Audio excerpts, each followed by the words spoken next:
भारत ने इस बार जो संदेश दिया है, वह सिर्फ एक बयान नहीं, बल्कि नेपाल के लिए सख्त चेतावनी है। क्योंकि नेपाल चाहे जितनी अपील कर ले, लेकिन भारत ने साफ कर दिया है कि वह अपनी जमीन पर चीन के किसी भी प्रोजेक्ट को आने नहीं देगा, खासकर तब जब उन प्रोजेक्ट से भारत को फायदा कम और खतरा ज्यादा दिखाई देता है।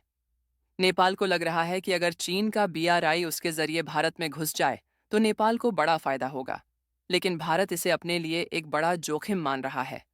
दरअसल मामला चीन के बेल्ट एंड रोड इनिशिएटिव यानी बीआर को आगे कर दिया है, ताकि नेपाल भारत को मनाए।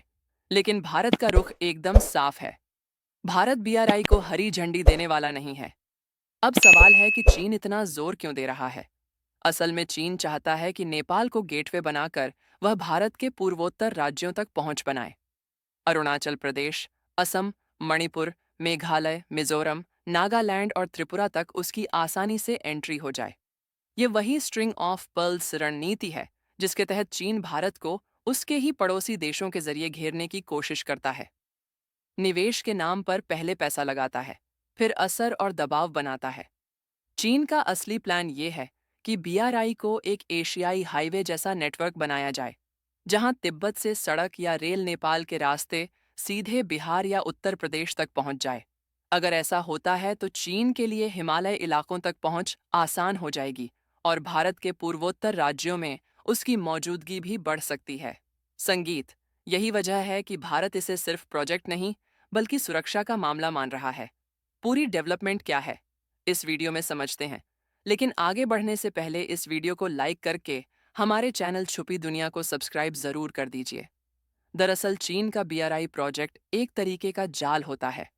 ऐसे में अगर चीन बीआरआई के जरिए भारत के पूर्वोत्तर इलाकों तक पहुंच गया, तो सबसे बड़ा खतरा यही होगा कि चीन हिमालय पर रणनीतिक पकड़ बना लेगा।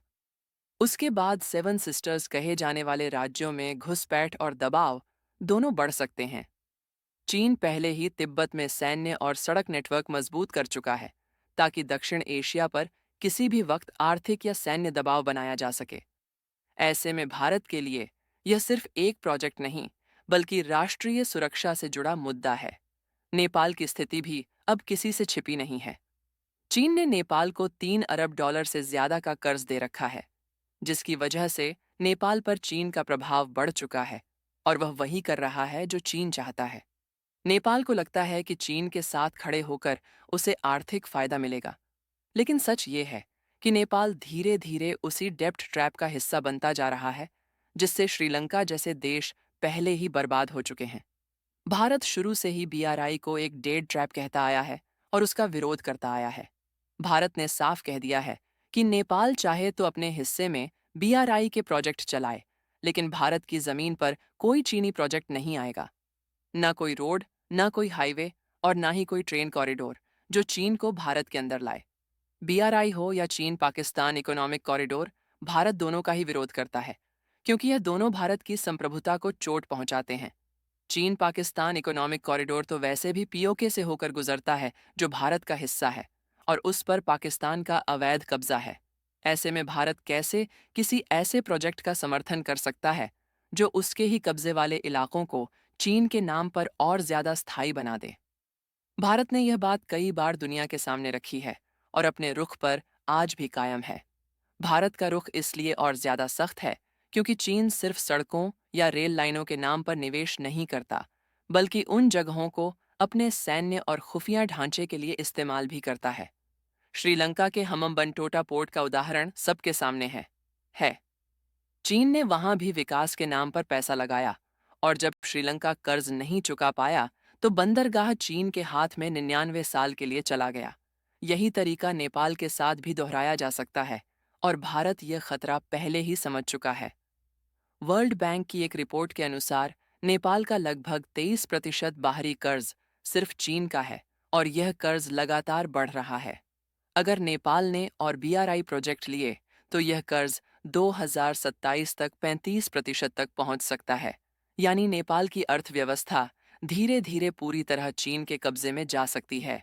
भारत यह भी जानता है कि जब कर्ज बढ़ेगा, तो नेपाल के पास दो ही रास्ते बचेंगे। या तो अपनी जमीन और प्रोजेक्ट चीन को सौंप दें, या चीन के कहे मुताबिक भारत पर दबाव बनाएं। भारत इस समय दुनिया की चौथी सबसे बड़ी इकोनॉमी वाला देश है और आने वाले 10 सालों में तीसरे नंबर पर पहुंचने की स्थिति में है। भारत अपने इंफ्रास्ट्रक्चर, डिफेंस मैन्युफैक्चरिंग और टेक्नोलॉजी को लेकर पहले से कहीं ज्यादा मजबूत है। ऐसे में भारत किसी भी सूरत में चीन को अपनी सीमाओं तक पहुंचने का मौका नहीं देगा, चाहे वह नेपाल के जरिए हो, संगीत या किसी और देश के जरिए। भारत की नेबरहुड फर्स्ट पॉलिसी का मतलब यह नहीं कि कोई भी पड़ोसी भारत की सुरक्षा को दांव पर लगा दे। नेपाल ये भूल रहा है कि भारत ने 2017 में उसे $500 बिलियन की लाइन ऑफ क्रेडिट दी थी। 2024 में जयनगर से कुर्ता तक रेल लाइन भी भारत ने तैयार की, जिससे नेपाल पहली बार भारतीय रेलवे नेटवर्क से जुड़ा। नेपाल को पेट्रोल, दवाइयाँ, अनाज और रोजमर्रा की चीजें भारत ही सप्लाई करता है। लेकिन इसके बावजूद अगर नेपाल चीन की पैरवी कर रहा है, तो यह दोस्ती नहीं, बल्कि दबाव में लिया गया फैसला है। भारत ने साफ संदेश दे दिया है कि चीन चाहे कितनी भी चालें चल लें, पर बीआरआई भारत की जमीन पर कदम नहीं रखेगा। भारत ने यह भी इशारा कर दिया है कि अगर नेपाल चीन के कहने पर भारत विरोधी कदम उठाएगा, तो भारत अपने विकल्प तलाशने में देर नहीं करेगा। चाहे वह ट्रेड रूट हो, हाइड्रो प्रोजेक्ट हो या सीमाएं सहयोग, सब पर दोबारा सोच हो सकती है। इस पूरे मुद्दे का असली निष्कर्ष यही है कि भारत अब किसी भी रणनीतिक गलती की कीमत चुकाने के लिए तैयार नहीं है। आज का भारत 1962 वाला भारत नहीं है। आज भारत डिप्लोमेसी भी करता है और जरूरत पड़े तो सर्जिकल स्ट्राइक भी करता है। चीन चाहे नेपाल को आगे कर दे या किसी और देश को भारत की सुरक्षा लाइन से आगे कोई नहीं बढ़ सकता। हालांकि यह बात भी सच है कि भारत और नेपाल के बीच संबंध किसी दुश्मनी पर नहीं, बल्कि सांस्कृतिक और पारिवारिक रिश्तों पर टिका है। दोनों देशों के बीच खुली सीमा है, जहां बिना पासपोर्ट और वीजा के लोग आते जाते हैं। लाखों नेपाली नागरिक भारत में काम करते हैं और हजारों भारतीय नेपाल में कारोबार करते हैं। दोनों देशों के बीच इतिहास, धर्म, भौगोलिक सरहद और भावनाएं साझा हैं। इसलिए भारत कभी नेपाल को विरोधी की नज़र से नहीं देखता, बल्कि एक करीबी पड़ोसी और मित्र के रूप में देखता है। व्यापार की बात करें तो नेपाल का सबसे बड़ा ट्रेड पार्टनर आज भी भारत ही है। नेपाल को मिलने वाला लगभग 65% इम्पोर्ट भारत से जाता है और नेपाल का करीब 57% एक्सपोर्ट भारत से जाता है। भारत में आता है पेट्रोल डीजल से लेकर दवाइयाँ, फूड प्रोडक्ट्स, एलपीजी, बिजली, कपड़ा और औद्योगिक सामान नेपाल भारत से ही खरीदता है, जबकि नेपाल भारत को जड़ी बूटियाँ, घी, दालें, कार्डमम और तैयार गारमेंट्स एक्सपोर्ट करता है। 2023 में दोनों देशों के बीच कुल व्यापार लगभग 13,000 करोड़ का रहा, जो हर साल बढ़ रहा है। इसलिए भारत के लिए नेपाल से संबंध तोड़ना कभी विकल्प नहीं रहा, लेकिन भारत अपनी सुरक्षा से भी कोई समझौता नहीं कर सकता। अब सवाल आपसे है, क्या नेपाल चीन के दबाव में आकर अपनी खुद की संप्रभुता भी खो देगा या फिर समय रहते भारत के साथ खड़ा रहेगा? अपनी राय नीचे कमेंट में ज़रूर बताइए और अगर वीडियो पसंद आया हो तो वीडियो को लाइक करें और चैनल से जुड़े रहने के लिए सब्सक्राइब करें, ताकि हर बड़े मुद्दे पर सही जानकारी आप तक सबसे पहले पहुंचे। जय श्री राम। दोस्तों, इस वक्त बांग्लादेश बॉर्डर से जो संकेत सामने आ रहे हैं, वे बेहद गंभीर हैं। हालात इतनी तेजी से करवट ले चुके हैं कि अब इसे केवल एक सामान्य सीमा विवाद या छोटी झड़प कहना पूरी सच्चाई से मुंह मोड़ने जैसा होगा। जमीनी तस्वीर साफ बता रही है कि यह घटनाक्रम अब पूरे दक्षिण एशिया की राजनीति, कूटनीति और सुरक्षा समीकरणों को गहराई से प्रभावित करने वाला बन चुका है। भारतीय सेना की ओर से बीते कुछ समय में जो लगातार और बेहद सटीक रणनीतिक कदम उठाए गए हैं, उन्होंने न सिर्फ सीमा पर मौजूद हालात को बदला है, बल्कि बांग्लादेश की सत्ता व्यवस्था और सैन्य ढांचे के भीतर भी गहरी बेचैनी पैदा कर दी है। सूत्रों की माने तो जैसे ही यह जानकारी सार्वजनिक हुई, बांग्लादेश की राजधानी ढाका में हलचल तेज हो गई। सत्ता के गलियारों से लेकर रक्षा प्रतिष्ठानों तक एक तरह की अफरा तफरी का माहौल देखने को मिला।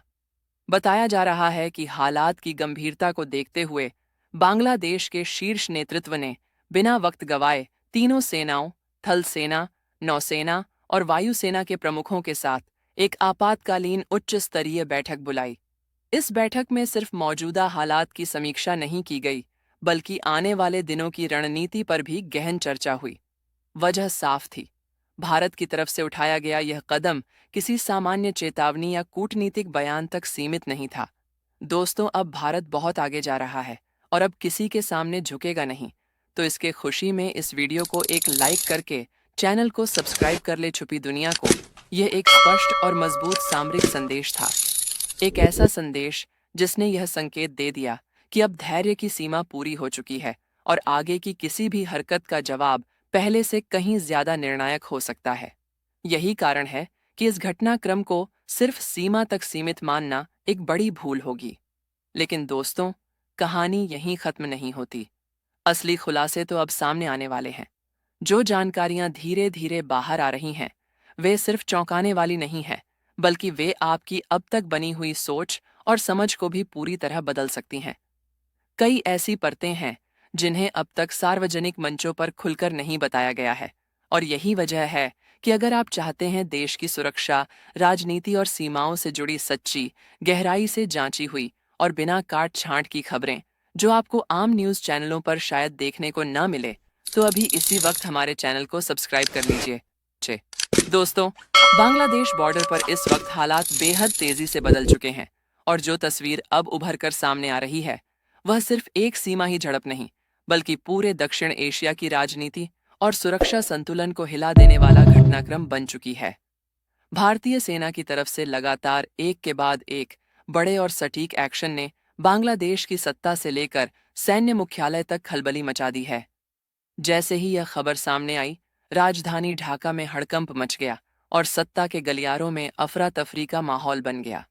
बताया जा रहा है कि बांग्लादेश के शीर्ष नेतृत्व ने आनन फानन में तीनों सेनाओं के प्रमुखों के साथ आपात बैठक बुलाई, क्योंकि भारत का यह कदम किसी चेतावनी तक सीमित नहीं था, बल्कि यह सीधे सीधे सामरिक संदेश था कि अब सब्र खत्म हो चुका है। लेकिन दोस्तों, आगे जो खुलासे होने वाले हैं वह सिर्फ चौंकाने वाले नहीं, बल्कि आपकी सोच बदल देने वाले हैं। जी, सूत्रों के मुताबिक भारतीय सेना ने बांग्लादेश सीमा से सटे उन इलाकों को निशाना बनाया है जहां पिछले कई महीनों से संदिग्ध सैन्य गतिविधियां तेज हो चुकी थीं। यह कोई सामान्य कार्यवाही नहीं थी, बल्कि पूरी प्लानिंग के साथ किया गया मल्टी डायमेंशनल ऑपरेशन था, जिसमें ड्रोन मिसाइल सिस्टम और एयर डिफेंस नेटवर्क ONL इन एक साथ एक्टिव किए गए। भारत ने इस ऑपरेशन के तहत बांग्लादेश के 3 अहम डिवीजन को टारगेट किया, जिनका सीधा कनेक्शन भारत के सामरिक रूप से संवेदनशील चिकन नेक यानी सिलीगुड़ी कॉरिडोर से जुड़ा हुआ माना जाता है। इस पूरे एक्शन का सबसे बड़ा और चौंकाने वाला हिस्सा वह था जब भारतीय सेना ने बांग्लादेश के सबसे ताकतवर एयरबेस को अपने निशाने पर लिया। हम बात कर रहे हैं सईदपुर एयरफील्ड की, जिसे बांग्लादेश अब तक अपनी वायु शक्ति की रीढ़ मानता रहा है। यही वह एयरबेस था जहां से लगातार फाइटर जेट्स की मूवमेंट देखी जा रही थी और जिस पर बांग्लादेश ने अपने मिलिट्री कैंपेन का बड़ा हिस्सा शिफ्ट कर दिया था। भारत के लिए यह एयरबेस इसलिए भी अहम था क्योंकि यह चिकन नेक से बेहद करीब स्थित है और यहां से किसी भी तरह की आक्रामक कार्रवाई सीधे भारत के पूर्वोत्तर राज्यों को प्रभावित कर सकती थी। भारतीय सेना ने इस एयरबेस को टारगेट करते हुए हाई प्रिसिशन ड्रोन स्ट्राइक्स को अंजाम दिया। ये ड्रोन कोई सामान्य ड्रोन नहीं थे, बल्कि स्वार्म टेक्नोलॉजी से लैस ऐसे प्लेटफॉर्म थे जो बिना रडार में आए अपने टारगेट को सटीकता से तबाह करने में सक्षम माने जाते हैं। एक के बाद एक धमाकों के साथ सैदपुर एयरफील्ड पर मौजूद रनवे, हैंगर और सपोर्ट सिस्टम को भारी नुकसान पहुंचने की खबर है। इस कार्यवाही के बाद बांग्लादेश की एयरफोर्स पूरी तरह से बैकफुट पर आ गई और पूरे इलाके में अफरा तफरी का माहौल बन गया। बताया जा रहा है कि इसी एयरबेस से बांग्लादेश चीन से मिले फाइटर जेट्स को ऑपरेट कर रहा था। खासकर पीटर नवारो की भारत को बर्बाद करने की धमकी पर अपनी राय कमेंट में जरूर बताएं और इस वीडियो को लाइक करके अपने मित्रों तक शेयर जरूर करें ताकि उन्हें भी जानकारी मिल सके।